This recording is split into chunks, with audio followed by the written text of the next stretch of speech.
apa sih naik kuliah dia naik jual kenamplokan ini, nah kira-kira begitu kan. Bahkan ketika kita naik taksi itu dari Lombok ya, oh pencuri katanya. Oh, Anda sempat juga? Sempat tuh. Lombok ya, oh banyak pencuri katanya. Kadang orang menyesuaikan diri padahal dia tahu itu tidak sesuai untuk dia. Akhirnya kemampuannya itu sesuai dengan penyesuaian itu. Padahal kemampuannya di atas itu. Ojol Podcast on location. Secara kebetulan tiba-tiba mendapat chatting dari seorang putra asli Sasak. Pak Yakin ini 100% Sasak ya? 100% dari, Sasak. Dari ibu dan 100% Sasak. Ibu dan Sasak dan Lombok. Sasak dan Lombok. Iya. Ya. Lalu saya tanya kapan pulang, nanti kapan balik? Dijawab akan balik 4 Januari Tahun depan. Tahun depan ya. Iya, betul. Wah, lalu saya bilang saya harus ketemu dan ngobrol sesuatu yang bermanfaat lah sama antum, saya bilang gitu. Nah, akhirnya kita ketemu di sini hari ini di Lesehan Elen.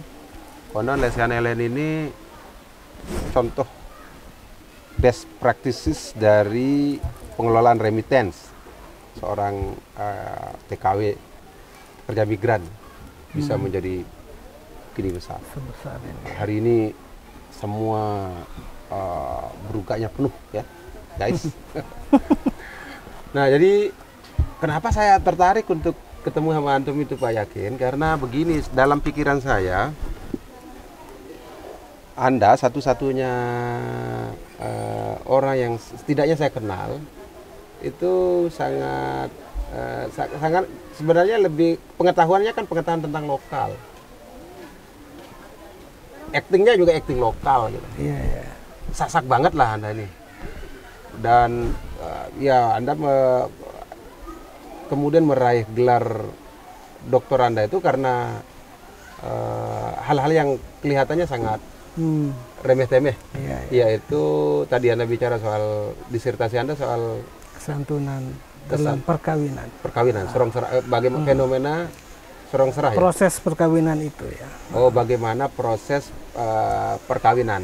Negosiasi dalam perkawinan itu. Negosiasinya? Kan? Negosiasinya kan dari sejati, selabar, sampai serong serahnya. Oh, oke. Jadi ada proses.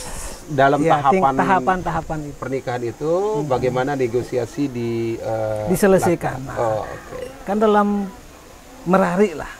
Karena bagi saya pernah menggunakan term misalkan biasanya kawin lari. Kawin lari itu disarankan, kawin lari itu konotasinya kurang positif. Kalau di luar kan kidnapping. Padahal dia adalah elopement. Kidnapping dan elopement itu beda. Kidnapping itu membawa lari dengan paksaan. Elopement itu membawa lari gadis dengan mereka saling mencintai. Jadi itu yang lebih terms yang cocok untuk merari. Kawin lari itu, elopement itu. Jadi bagi etik perspektif, jadi perspektif luarnya, kawin lari itu melanggar hukum dan lain sebagainya. Tapi bagi kita, emek itu dulu kan pernah dikatakan, maling masuk ke rumah karena mencari berlian, tidak mencari sandal jepit kan? Saya dengar dulu dari Kak Tuan Homa itu. Sehingga konseptualisasi tentang merari itu juga itu dibawa bahwa apa yang dicuri itu satu yang berharga. Kira-kira begitu. Dan layak dipertahankan. Kalau tesisnya juga begitu, linear. Saya tesisnya begitu. Waktu magister juga sama tentang kesantunan, tapi lebih kepada tindak tuturnya. Nah, ada agak tinggi sedikit di PhD tentang fokus pada kesantunan. Sebab yang abai di Sasak ini banyak di antara kita membahas tentang simbolik kan, makna simbol ini begini. Dan magister lalu doktoral Anda diperoleh di Universitas Malaya. Malaya ya. Justru Anda meraihnya di luar negeri. Anda bicarakan hal-hal ini. Kita bicarakan hal-hal yang lokal tetapi di luar negeri. Ini yang menarik. Karena Anda sekarang dalam posisi bisa membandingkan ya, karena dulu Anda juga pernah mengajar di, tidak perlu lah saya sebut di sini di mana. Tapi Anda pernah mengajar di dalam negeri. Di sini di Lombok. Nah, sekarang Anda mengajar di luar negeri. Anda menemukan tidak ada perbedaan yang mendasar antara baik mahasiswanya, mahasiswa sini dan mahasiswa di sana, dan tentu sivitas akademiknya. Akademiknya gimana? Ya, memang tampak ada yang berbeda ya, termasuk penghargaan terhadap pengajar itu. Penghargaan terhadap dosen itu kan tinggi kalau di luar. Mahasiswa juga, karena di kampus saya ini kan mahasiswanya tidak hanya orang Brunei, tetapi banyak juga mahasiswa dari internasional, dari Iran, Pakistan, bahkan dari Eropa. Jadi banyak di sana, sehingga persaingan mereka itu serius. Di sana itu kan dapat C dan D itu biasa. Biasa. Biasa bagi mahasiswa. Dapat D itu mereka lulus, pas katanya. Nah, ini kemarin saya ada mahasiswa kalau di D, sini tidak lulus tuh. Artinya apa? Misalkan mahasiswa harus ke semester berikutnya dengan persyarat mata kuliah itu harus lulus, tapi agak susah dia lulus. Akhirnya dia harus dikasih D, pas. Tapi nilainya itu nggak ada. Dia lulus tapi tanpa ada nilai. tidak ditulis. Tidak. Nanti kalau diakumulasi dan nilai yang tidak ada angkanya. Oh, tidak dipunya nilai. Jadi kasihanlah itu kan. Tapi dia lulus. Seperti kata orang Bima, kuliah kok D ya. Jadi misalkan ya di tingkat SD, anak saya kan SD sekolah. Jadi sekolah SD. Jadi nilai apa adanya yang ditaruh di sana. Kalau soal motivasi belajar, tingkat baca, terus kemandirian belajar gitu-gitu. Kalau kelas yang selama ini saya ampu untuk itu, walaupun kita tidak memberikan pressure, tapi kadang-kadang kita di luar ekspektasi hasilnya ya. Artinya di luar ekspektasi itu hasilnya bagus kira-kira begitu. Jadi mereka memang kalau di S1 itu boleh tidak menulis tesis, skripsi. Jadi sudah lama itu kalau di sana, kampus Merdeka itu di sana. Oh, sudah tidak. Jadi luar negeri itu sudah lama kampus Merdeka itu. Jadi apa yang jadi ukurannya? Nanti dia hanya menulis laporan akhir saja, buat paper. Tetapi mereka serius. Mereka bentangkan presentasinya. Ya, kita pembimbingan lah. Tapi tidak karya ilmiah yang tebal seperti skripsi di sini. Under pressure kita di sini sebetulnya jauh lebih. Kita under pressure ke mahasiswa kita yang di sini Indonesia. Ya termasuk tempat saya mengajar kan di Lombok. Tetapi outputnya tidak sama dengan under pressure yang kita berikan. Kenapa itu kira-kira? Karena resources mereka itu terbatas mereka cari. Di Brunei ya karena mungkin mahasiswanya juga, kalau boleh sebut ya, tidak ada mahasiswa yang tidak pakai mobil kan. Tidak ada sepeda motor di sana. Oh, semua kuliah pakai? Semua kuliah pakai mobil-mobil bagus. Dan mereka secara resources, sumber daya dana, mereka mampulah untuk mencari. Jadi artinya punya fasilitas yang lengkap untuk itu. Jadi artinya kalau kita di sini mahasiswa kita masih mungkin dia punya potensi tapi dia tidak bisa dikembangkan karena dia juga harus memikirkan itu. Pulang dari kampus itu dia harus pergi berkuli. Pulang dari kampus belum punya laptop sampai semester 7 kan? Atau dia harus pergi parkir untuk cari uang. Pekerjaan masih dikerjakan melalui program di Office HP itu. Ya masih mengerjakan nulis di OPS itu, Office di HP. Kayak itu pertama kalau sumber dayanya mungkin sama saja ya.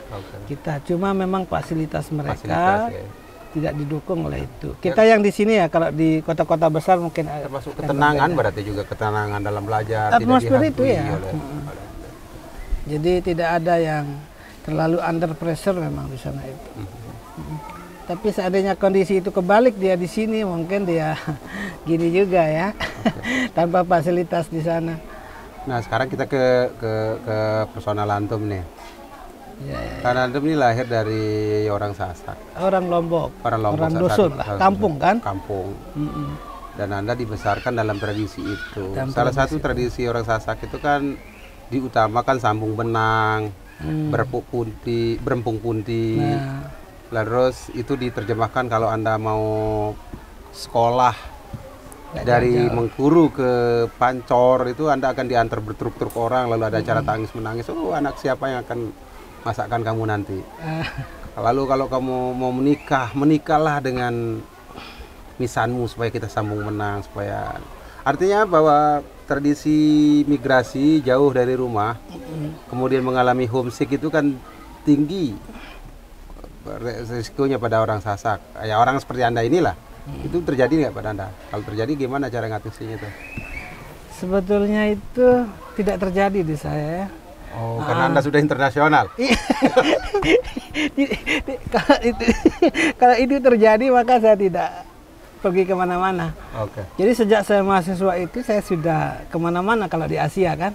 Tapi sempat jadi- nggak terjadi di masa sebelum mungkin SMP SMA Anda juga mengalami hal itu, atau memang dari kecil ternyata Anda tidak alami itu, tapi terjadi pada orang lain? Mungkin itu terjadi pada orang lain dan terjadi pada kata orang lain di tetangga. Kalau orang tua saya tidak pernah. Oh, Jadi ibaratnya kalau anak perempuan cukup wah sampai teh masih Oke. juga naik tulak. Jadi doang. itu pelajaran penting juga itu Iya, untuk kan? parenting kita ke depan itu ya. Jadi mengekang atau terlalu lebay juga di dalam Iya. bisa mengekspresikan cinta kepada anak. Ya. Karena dulu kalau di kampung saya itu mungkin saya sebut saya inspiring mereka, menjadi inspirasi bagi orang-orang yang menengah ke bawah, kira-kira begitu.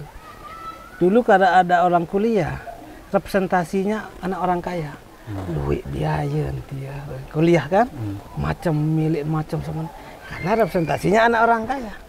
Kalau orang miskin kan, ya seadanya. Seharusnya itu menjadi representasi supaya banyak orang kuliah. Mau cerita-cerita yang dari orang kaya itu yang membuat mereka tidak berani menyekolahkan anaknya. Wajar sekolah. Tapi kalau orang tua saya kan maunya begini, sekolah miskin, tidak sekolah miskin. Mana pilihannya? Sekolah tetap miskin atau tidak sekolah tetap miskin? Ya sekolah tetap miskin. Kan hore kita jadi orang miskin, tapi kita bersekolah. Oke, dan Anda akhirnya menjadi model baru di kampung ya, Iya. bahwa ternyata sekolah itu bisa untuk semua orang. Yang penting mau. No boyo no. Yakin no. Begitu ya. Kira-kira Gitu ya. kira-kira begitu kan. Dulu misalkan bahkan kita akan apa namanya orang selek bangket anu no kenamplokan ya. Nah, yes. Apa sih nek kuliah dia nek jual kenamplokan ini, nah kira-kira begitu kan. Oh, sampai ada bahasa begitu ya. Bahkan jangankan kenamplokan, apapun yang kita tanam tidak ada yang kita jual sama orang kan. Iya. Akhirnya Kira-kira begitu, bahwa image orang kuliah itu prestise dulu bagi orang kampung pada ya 2000-an ke bawah gitu kan.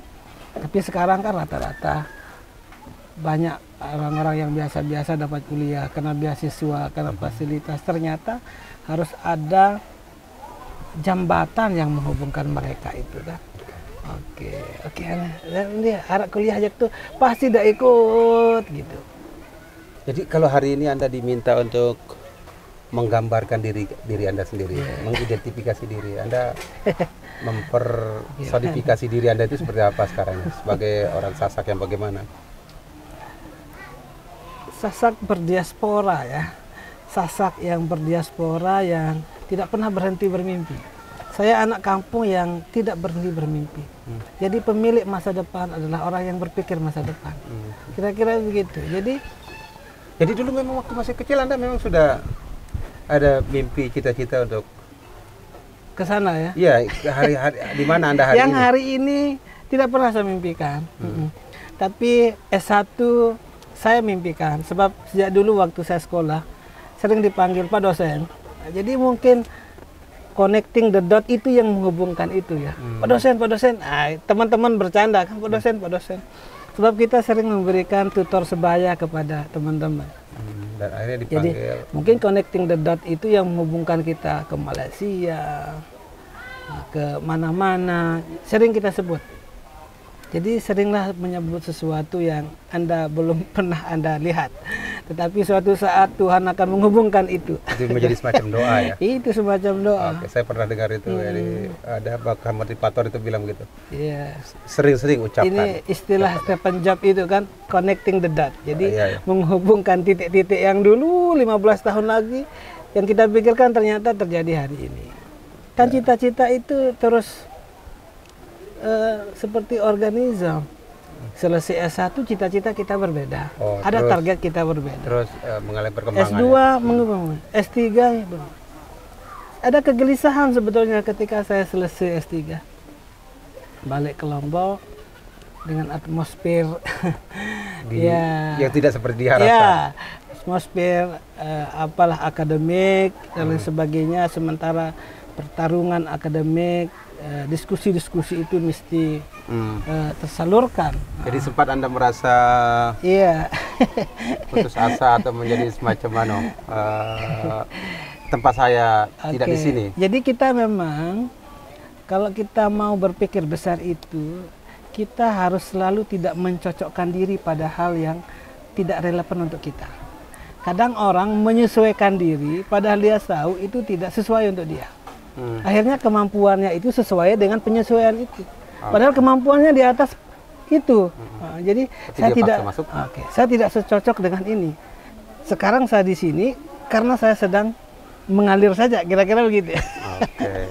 Tapi kan Anda lakukan di Malaysia tuh. Bisa tuh pada saat yang sama ada sentimen, kalau saya membaca karena saya juga bergerak di bidang TKI, jadi saya agak ngerti sedikit sebagaimana kondisi psikologisnya orang Malaysia terhadap Lombok, ya. khususnya Lombok, Indonesia ya. Mat Endun. Dan sentimennya paling kencang itu terhadap orang-orang Lombok, karena pada saat yang bersama orang-orang Lombok dianggap sebagai Tanda kutip ya. iya, terutama dalam pencuri. hubungannya dengan pencuri wanita. Oke. Nah, lalu Anda mengangkat hal itu maksud saya. Jadi tadi itu orang Lombok mendapat sentimen negatif karena dianggap mencuri perempuan dan memakai adat Lombok di dalam pernikahan mereka. Mereka juga memakai semacam bomoh, semacam pelet, pelet itu. Lalu di saat yang sama ternyata Anda sebenarnya secara tidak sadar menjadi duta budaya Sasak di sana. Nah, ada nggak sentimen negatif itu Anda rasakan waktu nulis tesis dan disertasi Anda itu? Ya, betul. Jadi waktu pertama saya mengusulkan ini, sempat itu debatable antara supervisor kan. Apa kawin lari, apa yang mau diangkat di sana. Jadi dimanapun saya seminar, kalau di Malaysia kemarin terakhir tanggal 13-14 saya diundang oleh UM juga untuk mendongeng, saya sebut kembali. Jadi selalu rame kalau kita tanda kutip kawin lari itu, merari itu. Apa mau dibincangkan itu. Ternyata dia mengira yang saya bincangkan adalah proses menjustifikasi kebenaran dari kawin lari. Tapi bukan itu, tapi apa yang substansi dalam proses kawin lari itu. Contoh, orang abai bahwa di sana ada resources bahasa yang digunakan. Ada kesantunan di dalamnya. Kan jarang walaupun anaknya diambil oleh seseorang, tetapi jarang tidak selesai masalah ini. Apa yang membuat dia tidak selesai, apa yang selalu konflik itu selalu bisa disatukan, karena proses negosiasi berbahasa kita itu yang masih santun. Oke, jadi salah satu kunci dari penyelesaian masalah, bahkan masalah terbesar, komunikasi. Anaknya dicuri. Itu adalah komunikasi. Kita tetap berbahasa yang baik. Bahasa yang baik. Di dalam agama itu juga perintahan itu. Iya. Jadi kaulan ma'rufa, kaulan baligha, kaulan sadida, kaulan layyinan, macam-macam itu kalau istilahnya di dalam Al-Qur'an itu. Nah, tapi sentimen negatif yang Anda rasakan. Sentimen negatif begini. Apa ya? Tahun 2000 saya juga angkat sebagai gap saya di pendahuluan itu. Tahun 2000-an itu kan banyak headline Malaysia itu orang Lombok itu pencuri. Pencuri perempuan. Bahkan ketika kita naik taksi itu dari Lombok ya, oh pencuri katanya. Oh, Anda sempat Oh, juga? sempat tuh, Lombok ya, oh banyak pencuri katanya. Tahu dulu pencuri perempuan katanya. Jadi sampai taksi itu bilang, oh pencuri ya, banyak pencuri di Lombok. Oh pencuri apa? Pencuri perempuan katanya. Kita ketawa kan, bahwa itu ada sentimen negatifnya. Sentimen negatif karena menganggap bahwa mencuri itu adalah memaksa anak orang boleh diambil di mana saja. Padahal dalam sistem kawin lari orang Lombok itu kan dia menjadi satu tradisi. Oke. Dan tidak boleh kita mengambil anak orang di jalanan.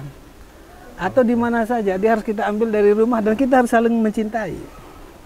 Oh, jadi tadi Ya, itu itu ya. yang Jadi sendiri. sebenarnya terminologi yang Anda jelaskan di awal tadi itu pakai kidnapping atau Ilopman itu. elopement itu ya, yang sebenarnya masih orang lebih memahami Kawin lari itulah melayani itu paksaan. kidnapping ya, Ah, bukan elopement. Satu paksaan sehingga orang melihatnya sebagai sentimen negatif. Artinya mereka melihat dari etik mereka, etik perspektifnya bahwa oke, kawin lari itu nggak bagus lah sesuai dengan tradisi atau manapun sebab memaksakan anak orang. Saya mengatakan pada mereka, orang Lombok itu juga memakai tidak hanya kawin lari, melaku, nginding juga ada. Oke. Atau menjodohkan juga ada kan di Lombok.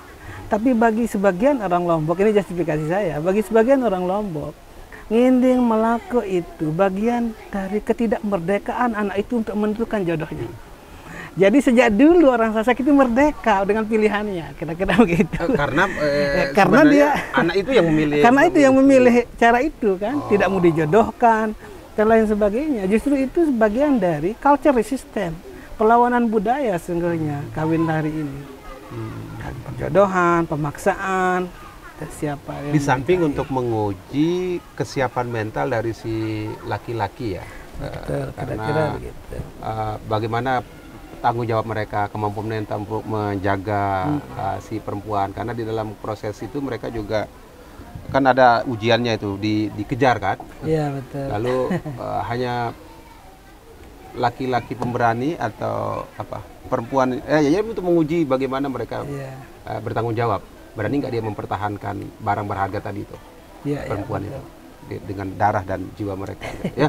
berani bertanggung jawab kan. Berani bertanggung Dilarang menikah kode merari akhirnya. Itu. Ya, tapi ini dari mana Anda dapat rasa pede gitu, confidence untuk mengangkat hal ini di luar negeri? Iya, iya, iya. Karena di saat yang sama ada tren gitu, ada kalau kita lihat kan orang-orang lebih suka itu belajar bangsa-bangsa yang mayor, Ya, ya. Eropa atau di Indonesia ya mereka akan bicara soal Jawa. Sementara kan Sasak ini kan jumlahnya kecil, minoritas, kemudian tidak ada peradaban yang terlalu bisa ditemukan jejak sejarahnya. Nah, tapi Anda kok dari mana Anda menemukan itu? Iya. PD-nya Anda mengangkat itu di tingkat Ya, di tingkat kalau doktoral saya bilang itu ya. kancah internasional. Oke. Ini memang kajian saya pikir sejauh pengetahuan saya. Jadi kajian dalam studi doktoral yang memang fokus pada perkawinan lari itu sedikit. Nah, sebab tadi disampaikan terlalu banyak debatable-nya di sana dan saya mesti siapkan itu. Banyak mengatakan di awal itu, wah Anda kan di luar negeri, orang tidak mengerti terhadap budaya kita. Jadi apapun yang Anda katakan orang menerima, kira-kira begitu.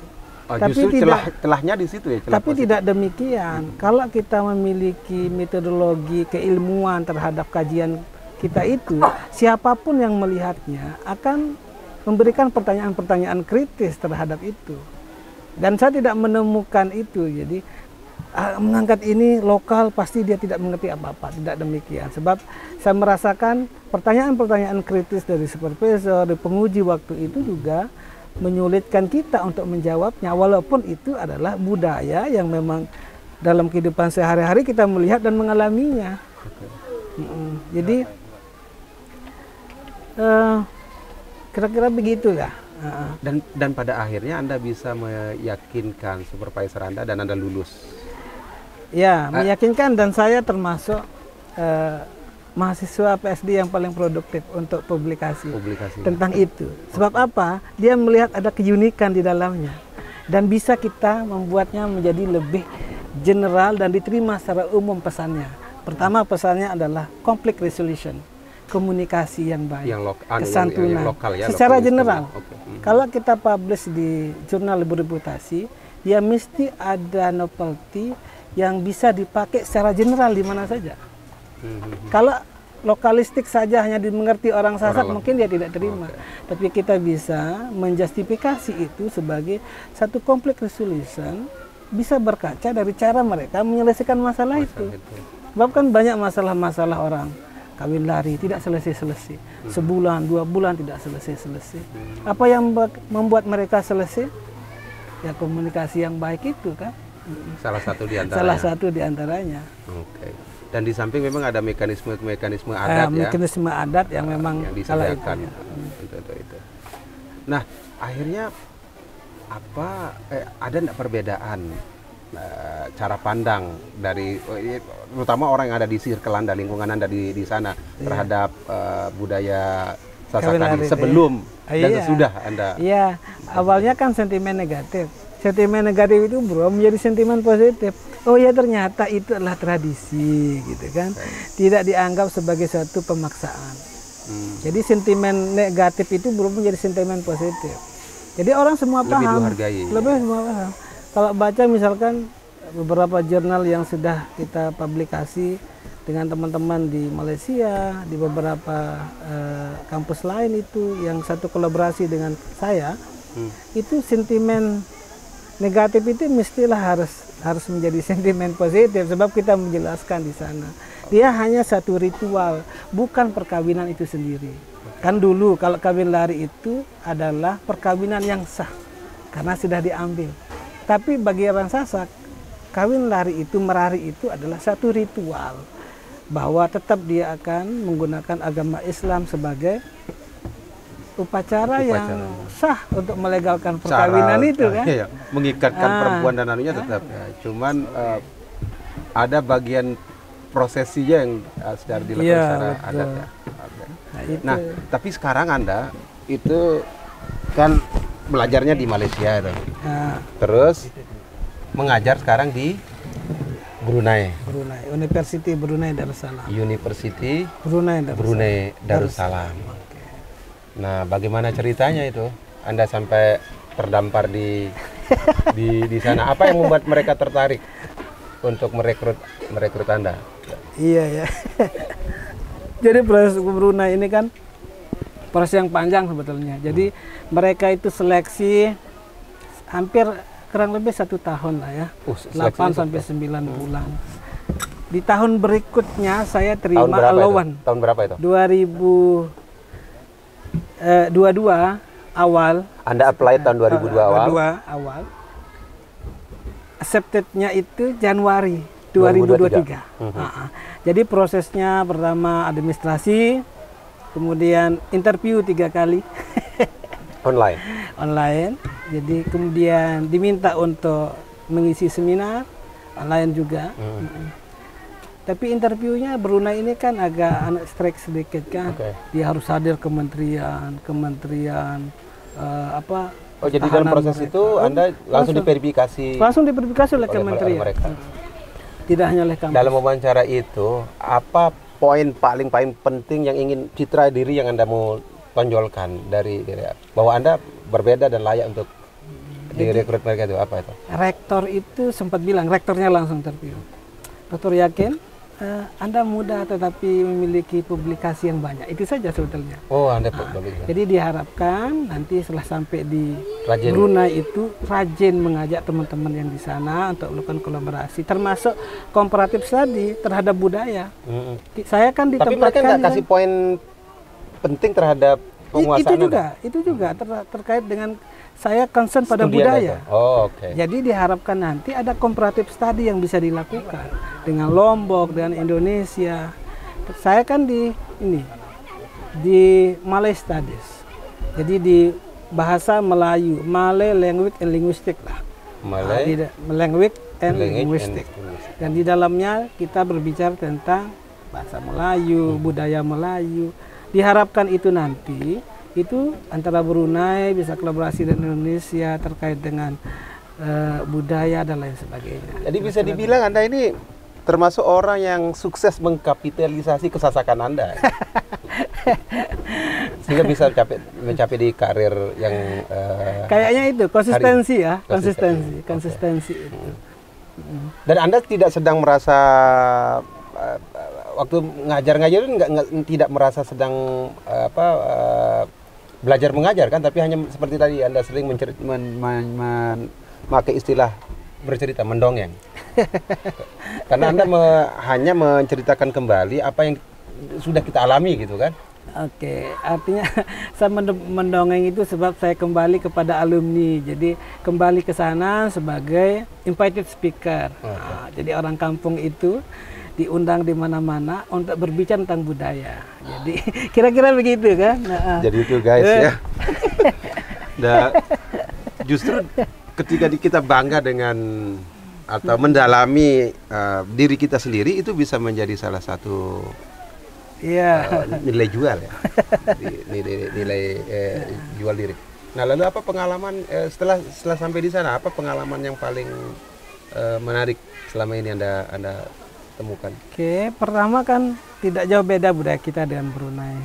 Kampus Universiti Brunei itu kan kampus terbesar dan terbaik, tertua di Brunei. Kalau UI, QS World rankingnya lebih tinggi di Brunei. Tempat saya mengajar hari ini. Okay. Nah, artinya bahwa saya mengajar di tempat yang terbaik di sana. Dan setelah sampai di sana, atmosfernya berbeda ya. Dengan allowance terbaik.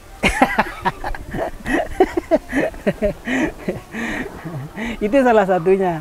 Kemudian atmosfer sampai di sana kan semua fasilitas ditanggung, dijemput di airport. Bahkan yang mengurus keberangkatan saya itu KBRI.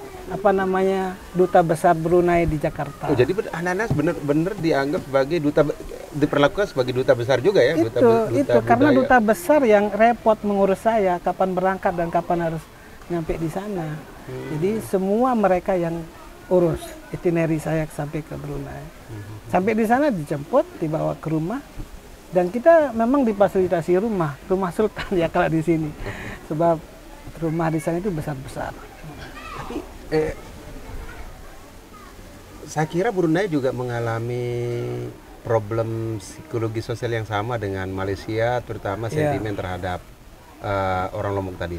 Anda sampai tadi bercerita di Malaysia pernah mendapat misalnya ya meskipun dalam bentuk ucapan, tapi juga saya kira perlakuan juga pasti Anda pernah temukan di imigrasi. Dilihat paspor Anda, lalu Anda Indonesia, lahir di Lombok, pernah enggak ada semacam ada diskriminasi atau? Oke, sejauh perjalanan saya bolak-balik setiap bulan dulu Lombok, Malaysia, ke negara-negara. Kecuali yang kalau Brunei berbeda karena diurus langsung ya. Oke. Itu tidak pernah kalau di imigrasi. Cuma dulu waktu pertama ke Malaysia itu kan masuk ke apartemen, tiba-tiba masuk diomelin sama security karena tidak catat dulu nomor HP, IC taruh di sana, paspor. Dia bilang, dasar orang Indonesia, dasar umat Indo ya, gitu kira-kira begitulah. Kelonong saja gitu kira-kira begitu. Terus saya bilang, Mas, kira-kira begitu. Jangan ngomong begitu. Ini masalah bukan bangsa tapi masalah manusia, kira-kira begitu ya. Jadi itu pertama masuk ke Malaysia. Tapi waktu di Brunei Anda bersosialisasi tidak ada sentimen negatif? Oh, tidak ada, alhamdulillah. Tapi kalau di Malaysia juga, walaupun kita orang Lombok, tetapi kita adalah mahasiswa, apalagi tempatnya adalah kampus terbaik. Oh, lingkungan. Ya, katanya tabek katanya. Kami saja susah masuk ke sana katanya. Oh, gitu ya. Oh, jadi mereka juga kasih hormat. Jadi ada orang Lombok yang merubah image sedikit. Oke, ada TKI profesional atau mahasiswa masuk ke sana, kira-kira begitu. Dan kan? Anda merasa begitu ya? Iya, kita merasa begitu. Ada beban dari diri Anda untuk menjadi semacam pengubah image gitu. Iya. Setidaknya menetralisir kondisi. Dalam bahasa diplomasinya itu menjadi second track lah. Second track betul. Second track orang-orang Lombok di sana. Sekarang kan banyak juga mahasiswa Lombok ke sana kan, tapi ke UPSI, ke tempat-tempat ini. Sejak ada beasiswa itu. Oh, jadi kampus itu tempat Anda ngajar ini kampus yang tertua dan terbaik terbaik di Brunei ya. Dan fakulti saya ini fakulti Art and Social Science itu fakultas yang paling banyak mahasiswanya. Dan Anda ngajar tentang? Dan saya mengajar tentang linguistik. Saya ngajar tentang discourse analisis, kritis analisis wacana, kira-kira begitu. Saya mengajar tentang sejarah kebudayaan Melayu. Saya mulai berubah, shifting ke sana sedikit, sejarah kebudayaan Melayu. Orang Melayu Anda ajari Melayu? Iya. Mengapa begitu? Saya melihat begini. Mereka tidak terlalu sesuai dengan linearitas itu. Dia ingin ada perspektif yang berbeda dari orang yang berbeda tentang kebudayaan mereka. itu. Oh, iya. okay. Sehingga mahasiswa mendapatkan komparasi-komparasi.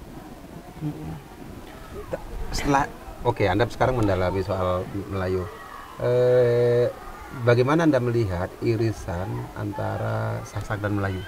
Ya, kira-kira makanya sebelum ke sana, ketika saya diminta mengajar sejarah Melayu, sebab kajian Melayu itu saya pionernya di sana. Menjadi pioner sekarang. Di kampus itu. Sebab menjadi satu program studi baru untuk kajian Melayu. Jadi saya yang mendesain kurikulumnya, silabusnya untuk diusulkan. Mungkin tahun 2025 ini akan menjadi satu departemen. Dan itu untuk master dan PhD student. Untuk by research. Dan itu dilakukan. Jadi kalau mau dilanjutkan dilakukan oleh anak mengguru ya. jadi kok saya sempat dulu ini saya intensive reading dulu kan, sebab harus berpindah bicara tentang kebudayaan. Sebab saya kan masih pada penguasaan saya sebetulnya di bahasa, walaupun kebudayaan masuk di sana. Tapi ini langsung kebudayaan Melayu. Jadi waktu pertama datang itu langsung tempatkan di sana, kan tidak ada teman-teman mengatakan Anda kan orang bukan Melayu, memegang mata kuliah sejarah kebudayaan Melayu. Jadi tidak saya dengar seperti itu. Nah, justru mereka menyarankan pegang itu sebab mahasiswa perlu perspektif global tentang kebudayaan itu. Dianggap lebih objektif. Lebih objektif. Dan untuk punya komparasi dengan budaya. Iya, dan komparasi dan Indonesia, mereka. Nusantara dan lain sebagainya. Oke. Tadi apa yang terakhir itu? Iya, soal relasi Sasak dan Melayu. Tapi sebelum Anda itu saya nanti jangan sampai lupa. Di Lombok saat ini juga itu kan ada kurikulum mulok itu. Iya, muatan lokal. Lalu diajarilah bahasa gitu. Yang ngajarinya orang Jawa.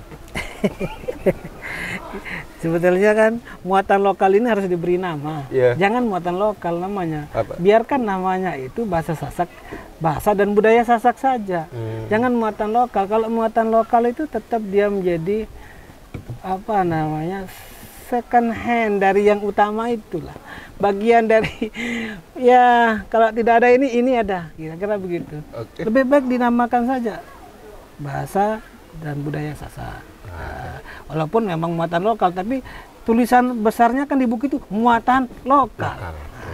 Gitu. Kalau di Brunei juga mereka punya mulok istilah itu. Misalkan mereka ada namanya MIB, Melayu Islam Beraja. Melayu Islam Beraja. Beraja? Iya. Beraja itu? Karena di situ mulai kerajaan kan. Oh, raja. Melayu Islam Beraja, MIB. Jadi dia wajib mahasiswa semacam kalau di NW itu ada ke NW-an, ada ke Muhammadiyahan lah, kira-kira begitu. Oke. Jadi MIB itu tadi isinya. Seandainya kenapa kalau di Sasak muatan lokal itu mengambil nama yang sudah saya patenkan menjadi Sasakologi kan? Iya kan? Kenapa tidak begitu? Kenapa tidak begitu? Sasakologi, semua yang berhubungan dengan Sasak ada di sana. Oh iya, dan saya lupa, sebelum Anda jawab pertanyaan saya tadi soal relasi Sasak dan Melayu. Jadi beliau ini juga pernah menulis satu buku yang judulnya Sasakologi, ya. Tapi apa itu nanti setelah beliau menjawab tadi relasi antara Sasak dan Melayu. Setelah beliau mengajar Melayu sekarang ini, Apa sih yang Anda lihat itu? Yang ada enggak hubungan antara orang Sasak dan Melayu? Kalau kita lihat hubungannya, itu sebenarnya tidak ada hubungannya ya. Tapi kalau kita lihat misalkan yang Kemiripan, menjadi kajian macam-macam. saya sekarang itu, Malay, non-Malailand. Non-Malailand itu bukan tanah Melayu, tetapi ada kampung Melayu di Ampenan. Oke, jadi ini, jadi kampung Melayu kan di Ampenan ada. Ya, tapi isinya orang Arab. Isinya orang Arab dan macam-macam etnis di sana. Dan beberapa yang mengidentifikasikan dirinya sebagai etnik Melayu masih ada. Walaupun isinya orang Arab. Jadi non-Malailand bukan tanah Melayu, kira-kira begitu. Di Sasak ada kampung Melayu, di Bima ada kampung Melayu kan, kayaknya di Bima ada. Iya, Kan? beberapa tempat. Sebetulnya hubungan dengan Sasak dengan Melayu itu kan agak apa namanya, jauh lah kira-kira gitu, tradisi dan lain sebagainya. Jadi tidak ada irisan yang terlalu dekat sebetulnya. Cuma perasaan saja yang ada. Perasaan ya. jadi kalau dulu misalnya Perasaan saja yang masih pakai nurani. kalau dari segi bahasa kita nggak banyak mirip dengan mereka. Kalau dari sisi bahasa, kalau dari Brunei itu tidak banyak mirip, tetapi ada yang mirip. Misalkan kalau orang Brunei mengatakan au, au dia bilang, iya, au itu au. Gimana? Au katanya. Jadi kalau kita merunut ke sejarah kita agak waktu kita masih kecil-kecil, kita baca kitab kerukunan, kita baca atau kita melihat kebiasaan orang tua kita misalnya bisa menulis Arab Melayu itu. Oh iya, Jawi, Arab Gundul dan itu dialeknya kan iya, dibacanya juga Melayu tuh. Nah, itu yang kemudian banyak menjadi semacam jejak yang dibuat oleh orang untuk mengatakan itu menunjukkan ada hubungan yang dekat antara Sasak dan Melayu. Artinya orang Sasak ini juga bisa jadi adalah salah satu dari rumpun. Dia wajib belajar tentang bahasa Jawi, bahasa Arab itu, bahasa Melayu Arab itu. Oh, yang kita juga nenek moyang kita pelajari dulu. Iya, jadi bahasa Jawi itu. Jadi justru mereka menggunakan bahasa Jawi itu di setiap billboard, tulisan di mana saja kan. Tapi bedanya, apa yang bedakan Melayu di Brunei dengan Melayu di Rio atau di Jambi atau di mana saja? Jadi Melayu di Brunei itu, Jawi itu selalu di urutan yang pertama, paragraf pertama. Misalkan dilarang merokok. Oke. Di bawahnya dilarang merokok dalam bahasa dalam bahasa Melayu. Alfabet anaknya lah, Melayunya gitu kan. Jadi kalau di kita di Indonesia kan Jawi itu, Arab Jawi itu di bawah. Misalkan kalau mereka di atas. Selamat datang di Kota Selang, kita tulis Jawinya misalkan selamat datang di Kota Selang. Mereka di atas dulu, Jawinya di atas baru dia pakai Yosa itu. Nah, sebetulnya kita nggak tahu, belum terlalu dalam. Ada unsur ideologisnya masuk di sana karena dia sangat menghormati yang yang mirip-mirip tulisan-tulisan Arab lah kira-kira begitu, karena memang di sana adalah negara Islam. Tapi mereka memang kalau tulisannya, alfabetnya jelas itu alfabet dari Arab kan? Iya, Jawi kan. Tapi kalau yang aslinya mereka ada nggak yang khas Melayu tanpa? Itu yang menjadi khas Melayu. Oh, begitu. Nah, itu. Di Brunei itu kan ada berapa puak, istilahnya suku. Jadi mereka menyebutnya puak. Puak ya. Jadi ada dusun, ada buak belait katanya, dan mereka menggunakan bahasa-bahasa yang berbeda. Puak-puak itu. Puak-puak itu ibaratnya kita di sini lah, ada Sumbawa, Sasak, ada Bima. Jadi menggunakan bahasa yang berbeda. Tapi tetap bahasa Brunei sebagai bahasa bahasa official mereka, sebagai bahasa official. Orang Sasak itu kan minder ya. Minder. Ya, secara umum orang Sasak itu kan inferior, merasa inferior.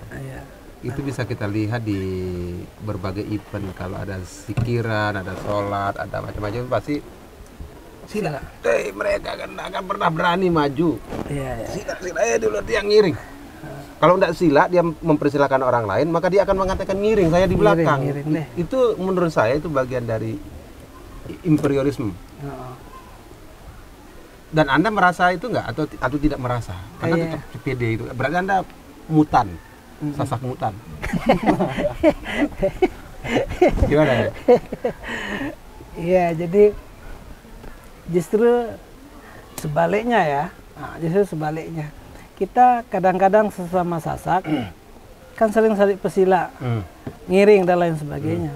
Sebetulnya akumulasi dari itu sebetulnya sifat orang sasak yang mesti kita banggakan. Karena dia tetap mendahulukan orang lain. Walaupun kita tidak jadi imam sekarang, kita lebih pintar dari yang kita pesila. Tapi kadang-kadang orang terlalu pede juga untuk cepat maju kan.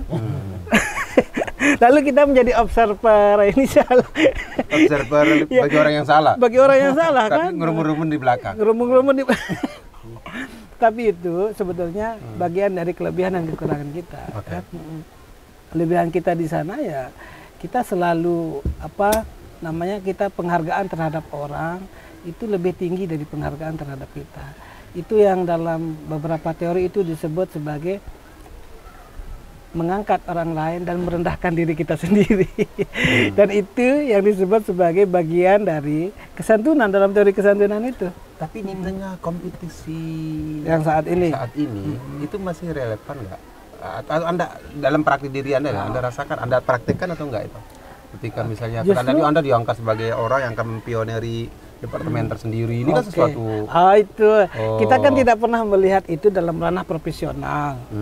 Kita masih melihat ini secara general saja. Mana ada orang secara profesional begitu kan? Pasti mereka punya domain kalau secara profesional. Misalkan saya sebagai orang sasak, ya tentu di tempat kita harus mendahulukan siapa saja kita dahulukan. Tapi secara profesional saya tidak merasa begitu. Artinya kita domain kita memang itu ya. Kita tidak akan persilahkan orang yang bukan domainnya. Tetapi dalam kan banyak kita melihat hanya secara ini saja general. Tapi belum kita bagi secara di mana profesionalkah atau di warung kopi atau di mana atau di pertemuan desa lokal dan sebagainya kan. Dan itu terus kita terus ucapkan itu. Dan akhirnya karena kita ucapkan itu bagi orang yang mendengar pertama kali, lalu dia kegirangan, apalagi bagi orang yang baru belajar budaya. Lalu itu saja diucapkan orang sasak rendah dan lain sebagainya. Padahal referensinya terhadap variasi-variasi di mana itu dipakai itu mereka tidak sampai di sana. Kadang-kadang kita underestimate, punya stereotype sendiri terhadap diri kita. Padahal pada ranah mana kan kita harus. Tetapi di dalam dunia politik juga itu terbukti itu. Terbukti ya? Ya sangat terbukti. Saling sorong. Bukan hanya saling sorong. Hari ini NTB, Lombok itu mempunyai 8 representasi wakil di DPR. RI ya. Tapi bayangkan itu, yang lokal sasak berapa, lalu yang impor. Yang impor banyak. Kita menemukan impor banyak dan mereka lulus ya. Bukan hanya lolos, meraih suara terbanyak. Ada yang 91.000 di atas orang-orang lokal itu. Saya melihat konsekuensinya ke sana. Jadi apa poin yang datang dari luar dianggap lebih baik, lalu apa yang ada dalam diri kita menjadi lebih buruk. Termasuk dalam hal caleg gitu, dalam hal politik. Bahkan untuk sekedar diwakili saja harus diwakili oleh orang asing, atau sekedar belajar mulak tadi harus diajar oleh orang asing, orang Jawa itu menjadi. Itu saya melihat konsekuensi sampai di situ. Makanya harus kita lihat kan, berarti politik kebudayaan kita yang lemah kan. Politik kebudayaan lah kita ya, politik kebudayaan kita yang lemah. Dan saya pikir tidak terlalu banyak komen untuk hal itu sebab banyak elemen-elemen yang membuatnya begitu kan. Apakah karena dia miskin Oh ya, bisa Karena jadi bukan. pendidikan kita begitu, akhirnya cepat kita diajak, cepat kita disuruh. Kan orang pintar itu susah diajak, susah disuruh kan? Disuruh, ya. Dan ini juga kita temukan di lagu-lagu kita. Iya, iya, iya. Produk, kan ini cerminan dari Cermin dari kebudayaan. kebudayaan, mental, sikap mental kita itu kan juga bisa dilitrek dari Dari lagu-lagu yang kita miliki itu. Lagu-lagu yang menghina diri, yang pokoknya tidak ada yang bercerita soal optimisme. optimisme. Dia hanya bicara soal pesimisme, patah hati. Lalu ngayo, tebelin merari, Ya, tebelin telah, nggak ada yang bicara soal tebelin nyak Malaysia. patriotisme. Apa itu sangat susah kita temukan. Nah, kita ke buku Anda, sasakologi Anda nih. Apa sih yang Anda mau tulis sebenarnya di buku itu? Ya. Dan kenapa Anda bikin istilah sasakologi? Ya. Bagus namanya ya. Unik gitu. Unik itu. Kalau di Jawa kan ada apa namanya? Ada apa namanya? Kalau dia menyebut kedaerahan itu kan ditambahkan logos-logosnya kan. Okay. Kan ilmu yang berbicara tentang Jawa gitu kan. Ilmu yang berbicara Sundanes gitu, Sunda dan lain sebagainya. Jadi sebetulnya itu saya ingin mengumpulkan sebetulnya beberapa kita yang menulis itu, kita bisa menulis satu satu terms yang bisa kita gunakan secara general, dan di sana boleh isinya roman beribu jilid tapi tentang Sasak, kira-kira gitu. Di sasakologi itu apa saja tentang budaya Sasak, tentang kearifan lokal dan lain sebagainya bisa masuk di sana. Itu yang Anda tulis di situ. Itu yang salah satunya di sana. Sekarang yang terbaru kemarin tablis, saya editornya, ada kawan dari Pakistan nulis tentang Islamophobia. Oh, Islamophobia. Ngambil Lokusnya di Amerika, perdebatan antara Donald Trump dan Bill Clinton. Oh, tentang Islamophobia dia. Islamophobia. Oke, guys, ini makanan yang enak. Makanan sudah datang dan makanan ini tidak mencerminkan Sasak karena tidak ada beberoknya. Ada. Oh, ada beberok. Tapi kita juga telah mengalami proses asimilasi dengan budaya lain, termasuk itu akhirnya berpengaruh tidak hanya pada soal bahasa. Hari ini kita hampir tidak bisa menemukan orang berbicara dengan bahasa Sasak yang orisinil. Kalaupun dia merasa berbahasa Sasak, yang dipakai itu terminologi Melayu Indonesia atau Malaysia yang dilokalkan. Misalnya gelas, embe gelas. Orang nggak tahu apa bahasa asli ini. Apa nih bahasa aslinya? Anda nggak tahu kan? Ini lumur bahasa Sasaknya. Piring gitu. Sabuk. Kan? Sabuk orang ini sabuk, tapi orang menganggap sabuk bahasa Sasak. Padahal bahasa lokalnya aslinya gendit. Nah, begitu juga dengan makanan saya kira. Jadi kita ini sampai pada makanan sekarang kita yang penting dia pedas-pedas itu dianggap sebagai representasi dari Sasak karena dia Lombok gitu. Anda bisa menjelaskan enggak apa perbedaan antara tadi Anda mengidentifikasi diri sebagai Sasak Lombok? Iya, Sasak Lombok ya. Ada nggak perbedaan antara Lombok dan Sasak dalam hal budaya? Bukan dalam hal nama tempat, bukan pulau dan sebagainya. Kalau orang Sasak kan dia orang Lombok kan. Kalau orang Lombok dia yang mendiami Lombok, Pulau Lombok, entahlah dari mana, dari Arab, Cina, Jawa dan lain sebagainya, dan dia disebut sebagai orang Lombok. Tapi tentu belum dari Sasak. Kita yang beranak pinak lahir di Sasak, moyang kita ini orang Sasak dan orang tentu Lombok gitu kan. Kira-kira begitu. Oke, begitu guys. Jadi pesan penting dari pembicaraan saya sama beliau ini adalah jangan pernah underestimate, jangan meremehkan pengetahuan atau nilai apapun yang Anda miliki. Selama itu dia kebaikan, Anda bisa eksploitasi, Anda bisa kapitalisasi itu untuk menaikkan bergain, menaikkan daya jual diri Anda. Oke, begitu Dan guys ya. Pak Dokter Ainul Yakin ini anak Mengkuru ini yang kesehariannya anak masa kecilnya juga Ya, Pak Palek Bodong. Palek Modong, Keduk Lindung. Tetapi kemudian pengalaman Palek Modong, Keduk Lindung, pergi ngayu, lalu nyelap, ikut lalu nyurung nyerah, lalu ngelimas, itu justru menjadi pengetahuan yang kemudian ketika pengalaman itu diangkat sebagai di dalam buku menjadi sebuah pelajaran, lalu tiba-tiba dia menjadi sangat bernilai dan nilainya itu sekarang dalam bentuk apa? Ringgit. Apa? Dolar Brunei, bro. Ya itu jadi saya kira jangan pernah ada nggak pesan yang Anda mau sampaikan ke baik sesama anak Sasak maupun sebagai kaum pelajar atau siapalah. Jadi sebetulnya kita ini ibarat makanan ini ya. Jadi kalau tanpa beberok, tanpa sambal, tanpa yang lainnya tidak saling melengkapi. Kita seharusnya orang Sasak ini kadang-kadang kita harus punya konsensus yang sama supaya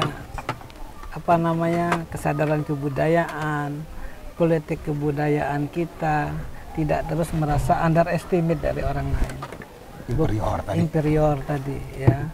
Selalu merasa menjadi inlander, menjadi bawahan orang lain. Padahal di luar sana kalau pikiran orang-orang Sasak itu sudah mulai bicara, itu sudah dia bisa menghiasi dan bisa memberikan substansi-substansi yang ya sangat berharga untuk kebudayaan dan pemikiran-pemikiran. Jadi itu saja ya kira-kira, dan anak-anak muda Sasak mesti punya percaya diri. Dan konsistensi itu penting. Oke, kalau Anda mendalami dalang lah gitu. Dalang lah gitu. Oke. Itu guys, semoga bermanfaat. Assalamualaikum warahmatullahi wabarakatuh. Selanjutnya kita makan.